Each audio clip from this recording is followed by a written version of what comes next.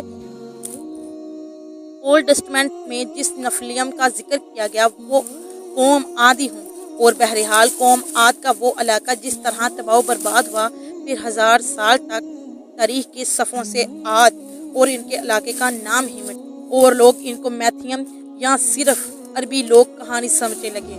لیکن 1000 سالوں بعد قرآن مجید میں قوم عاد اور احقاف کی تاریخ کو دوبارہ دہرایا گیا تاکہ لوگ اس قوم کی حقیقت کو یاد رکھیں۔ اگر موجودہ دور کی بات کی جائے تو احقاف کا وہ علاقہ آج یمن اور عمان کے علاقوں میں 2.5 لاکھ اسکوائر میل پر پھیلا ہے، جہاں آج ریت کے سنسان ٹیلوں اور وحشت و ویرانی کے سوا کچھ بھی نہیں ہے۔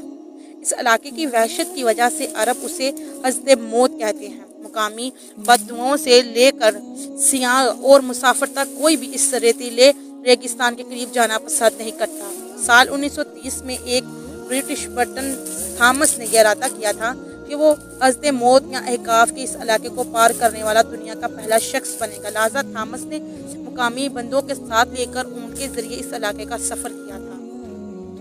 تھامس نے لکھا ہے کہ اس سفر کے دوران حضرت موت کے ایک علاقے سے گزرتے ہوئے اس نے کھنڈر نما عمارت دیکھی۔ لہٰذا بدوں نے سے پوچھنے پر اسے پتہ چلا کہ کسی زمانے میں اس جگہ ارم نامی ایک شہر ہوا کرتا تھا جس پر عذاب الہی آیا تھا۔ اگلے 35 سالوں تک ان علاقوں میں تحقیق جاری رہی۔ اس تحقیق ٹیم کے ایک شخص جس کا نام نکلاس کلیپ تھا، اسے یقین تھا کہ ان علاقوں میں کوئی گمشدہ شہر ضرور چھپا ہے، لہٰذا طریق کے اس گمشدہ شہر کی تلاش میں اس نے پوری قوت لگا دی۔ کلیپ نے 2,000 سال پرانے یونانیوں کے بنے ہوئے نقشے ڈھونڈے، لہٰذا اٹالمی کا بنا ایک نقشہ ملا جس میں ان علاقوں کو دکھایا گیا تھا۔ اب کلیپ کو یقین تھا کہ وہ اپنی تحقیق صحیح مقام پر کر رہا ہے۔ اپنی کوششوں اور سرکاری عہدیداروں سے بہت منتوں سماجت کے بعد آخرکار کلیپ کو سیٹلائٹ کی تصویر دے دی گئی جس نے حضرت موت کے اس علاقے کے نیچے دبے 2000 سال پرانی پلر ٹاورز، راستے اور ستون کے آثار ملے، جس سے یہ اندازہ لگایا جا سکتا ہے ان علاقوں میں کوئی قدیم سوشلائزیشن ضرور آباد ہوا کرتی تھی۔ سوال یہ اٹھتا ہے کہ وہ کون سی ہوا تھی جسے قوم عاد کے اتنے قد اور تیز قامت لوگ تنکے کی طرح اڑ رہے اور ان کے عظیم النشان ستون اور محلات تباہ ہو گئے، ریت کی طرح بکھر گئے۔ جدید سائنس کی تحقیق پر شاید اس سوال کا ایک بہترین جواب ہو سکتا ہے۔ دراصل سائنسدانوں نے ونڈ فورس کو مختلف درجوں میں تقسیم کیا کیونکہ ہوا کی تیزی اور شدت علاقوں، موسموں اور مقامات کے اعتبار سے مختلف ہوتی ہے۔ ان میں سب سے کم فورس کی ہوا لیول 0 کی ہوا ہے جو ہمارے سطح زمین پر موجود ہے، جس میں ہم پتنگ اڑاتے یا پرندے پرواز کرتے ہیں۔ 4 فورس کی ہوا کا وہ لیول ہے جو ایک کشتی کے بادان کو آسانی سے دھکا دے سکتا ہے۔ اس طرح فورس کے ہر لیول کے ساتھ ہوا کی شدت میں اضافہ ہو جاتا ہے۔ تحقیق کے مطابق ہماری زمین کے مقابلے میں دوسرے سیاروں پر چلنے والے ہوا تیز ترین ہوتی ہے۔ اگر اس کائنات میں سب سے زیادہ تیز چلنے والی ہواؤں کی بات کی جائے تو وہ جدید دریافت کے مطابق IJR نامی بلیک ہول کے گرد چلنے والی ہوائیں ہیں۔ یہ ہوائیں 3 کروڑ 20 لاکھ کلومیٹر فی گھنٹہ کی رفتار سے چل رہی ہیں، جو روشنی کی رفتار کا تقریباً 3% حصہ ہے۔ اس رفتار سے چلنے والی ہواؤں میں شاید انسان کے خون کے خلیت تک بکھر جائیں گے۔ ہوا کے اس فورس سے یہ اندازہ لگایا جا سکتا ہے کہ قوم عاد پر آنے والا وہ طوفان کس قدر سخت اور دل دینے والا تھا۔ دوستو ہماری آج کی ویڈیو آپ کو کیسی لگی؟ اگر پسند آئی ہو تو لائک شیئر کمنٹ ضرور کیجیے اور ہمارے چینل اردو پروڈکشن کو ضرور سبسکرائب کیجیے۔ ملتے ہیں اپنی نیکسٹ ویڈیو میں، تب تک کے لیے اپنا اور اپنے گرد و نواح کے لوگوں کا خیال رکھیے۔ اللہ تعالی ہم سب کا حامی و ناصر ہو، آمین ثم آمین۔